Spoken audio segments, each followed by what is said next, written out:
Report Zubair Khan Baloch. सऊदी अरब के दारुल-हुकूमत रियाज में समाजी तंजीम पाकिस्तान राइटर्स क्लब रियाज के ज़रिए इंतज़ाम बानी पाकिस्तान कायद-ए-आज़म मोहम्मद अली जिन्नाह के 149वीं यौम पैदाइश के मौके पर मुकामी होटल में शानदार पुरवकार तकरीब मुनक्कद की गई। तकरीब की सदारत क्लब के सदर इंजीनियर नवीद उर रहमान ने की, जबकि मेहमान खसूसी डॉक्टर ताज़ीम हुसैन थे। प्रोग्राम की मेज़बानी डॉक्टर फराह नादिया यूसुफ अली यूसुफ ने की, जबकि तकरीब का आगाज़ उसामा की पुरअसर तिलावत कुरान पाक से हुआ। इस मौका पे राशिद महमूद ने अपने खिताब में कायद आज़म मोहम्मद अली जिन्नाह की ज़िंदगी, जिद्दोजहद और क़याम पाकिस्तान में उनकी तारीखी किरदार पर तफसीली रोशनी डाली। जुबैर भट्टी ने अपने ख्यालात का इजहार करते हुए कहा कि हमें यह अहद करना चाहिए कि हम वतन अजीज़ की आज़ादी, तरक्की, कामयाबी को बरकरार रखते हुए इस्लामी तालीमात और कायद आज़म के ख्वाबों के मुताबिक पाकिस्तान को अजीम तर मुल्क बनाएंगे। डॉक्टर ताहिरा ने अपनी तकरीर में कहा कि कायद आज़म मोहम्मद अली जिन्नाह एक अजीम इंसान थे। हमें उनका नाम हमेशा इज्जत और एहतराम से लेना चाहिए। नई नस्ल को उनकी शख्सियत और खिदमात से आगाह करना चाहिए। सदर महफिल इंजीनियर नवीद उर रहमान ने कहा कि नौजवान नस्ल मुल्क का मुस्तकबिल है। उन्हें क़याम पाकिस्तान की तारीख और नजरिया पाकिस्तान से भरपूर आगाही हासिल होनी चाहिए।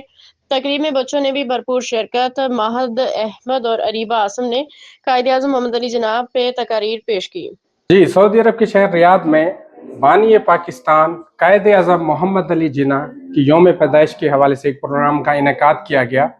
ये प्रोग्राम पाकिस्तान राइटर क्लब की जानिब से इनेकाद किया गया। हमारे साथ राइटर क्लब के सदर नवीद उर रहमान साहब हैं। हम इनसे जानते हैं कि ये प्रोग्राम किस हवाले से किया गया और आगे आप हमारी जो नस्ल है आने वाली उसको क्या पैगाम देंगे। बहुत बहुत शुक्रिया। मैं यहाँ पे ये कहना चाहूँगा कि राइटर्स क्लब का आज ये प्रोग्राम जो हमने मुनक़्क़िद किया है, इसमें हमने यौम कायद-ए-आज़म के मौके पे जो है हमने ये प्रोग्राम मुनक़्क़िद किया है और हम आइंदा आने वाली नस्लों को, अभी मौजूदा नस्ल को ये पैगाम देना चाहते हैं कि हमने पाकिस्तान बड़ी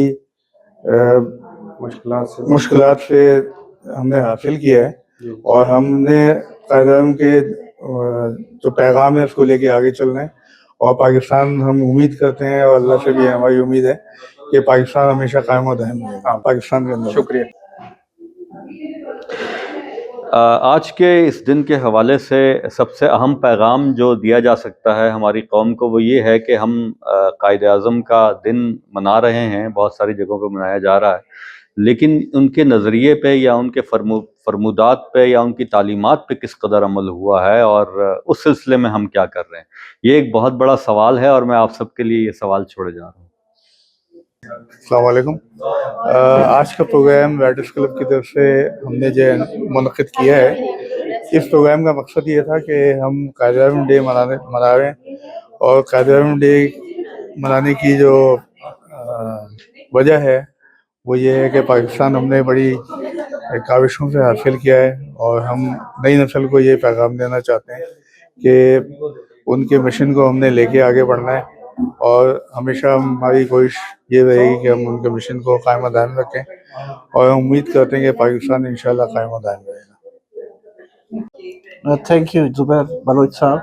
आज का दिन कायद आज़म की यौम पैदाइश के हवाले से पाकिस्तान राइटर्स ग्रुप यहाँ पर एक तकरीब का इनेकाद किया गया है, जिसका मकसद ये है कि हमारी आने वाली नौजवान नस्ल को ये मालूम हो कि पाकिस्तान कितनी कुर्बानियों और कितनी जद्दोजहद के साथ बना है। उन्होंने कभी वक्त और असूलों पर समके नहीं होते, बल्कि किसी भी पेशावर इंसान के रहनुमा असूलों में शामिल हैं। वक्त की पाबंदी को गो कुछ लोग उनकी सख्त तबीयत से ताबीर करते थे, लेकिन मेरे नज़दीक ये एक एहसास से जिम्मेदारी है। अस्सलाम वालेकुम जी, मैं doctor Farah Nadia Pakistan writers club Riyadh से आप सबसे मुखातिब हूँ। आज हम यहाँ पे कायद आज़म का 149वां यौम पैदाइश मनाने के लिए जमा हुए हैं। मेरी सबसे रिक्वेस्ट है, जितने भी ओवरसीज़ पाकिस्तानी हैं, जहाँ जिस ममालिक में भी हैं, इन सबको चाहिए कि पाकिस्तान के लिए अगर दूर बैठे कुछ कर सकते हैं, कम से कम अपने बच्चों को who is the founder of Pakistan बताएं, पाकिस्तान कैसे वजूद में आया, क्या कुर्बानियाँ दी हमारे बड़ों ने। और ये छोटी छोटी डेट्स होती हैं, जिनको तारीखें होती हैं, जिनको हम याद रख के बता सकते हैं कि Pakistan writers club lady secretary की छोटी सी कहावत